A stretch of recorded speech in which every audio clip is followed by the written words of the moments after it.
এই পৃথিবীর শেষ রাস্তা কোথায়, সেখানে কোনো মানুষ যেতে পারে কিনা, কোন দেশেই বা শেষ সীমানা, চলতে চলতে সড়ক শেষ হয়েছে নাকি ধুধু মরুভূমি, এসব তথ্য অনেকেরই অজানা। বহু গবেষণার পর পৃথিবীর শেষ রাস্তা খুঁজে পেয়েছেন বিজ্ঞানীরা।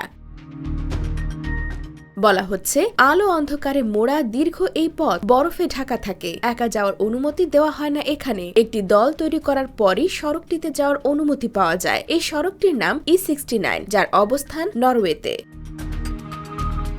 উত্তর মেরুর গা ঘেঁষে চলে যাওয়া পৃথিবীর শেষ রাস্তাটির দৈর্ঘ্য প্রায় 129 কিলোমিটার। এখানে একদিকে যেমন ভয়ানক গতিতে বাতাস বয়, তেমনি থাকে প্রচন্ড ঠান্ডা। গ্রীষ্মকালেও এখানে বরফ পড়ে, আবার সমুদ্র উপকূলে হওয়ায় যে কোনো সময় ঝড় উঠতে পারে এখানে। তুষারপাত বা বৃষ্টি হলে আবার গাড়ি চালানো ভয়ানক বিপজ্জনক।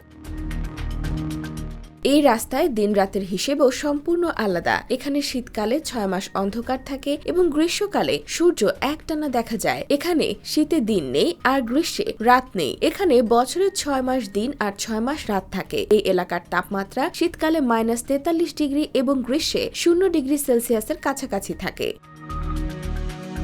কিন্তু আশ্চর্যের বিষয় হলো, এত প্রতিকূলতার পরও এখানে বহু মানুষ বাস করেন। 1930 সাল নাগাদ নরওয়ে সরকার E69 হাইওয়ে তৈরির কাজ শুরু করে। পরে 1934 সালের দিকে পর্যটকরা এখানে আসতে শুরু করে। রহস্যে ঘেরা এই সড়ক ভ্রমণ পিপাসুদের নেশা আরও বাড়িয়ে দেয়। প্রতি বছরই পৃথিবীর বিভিন্ন দেশ থেকে বহু মানুষ অ্যাডভেঞ্চারের নেশায় এই আশ্চর্যজনক সড়ক দেখতে যান। IBTV USA, new York.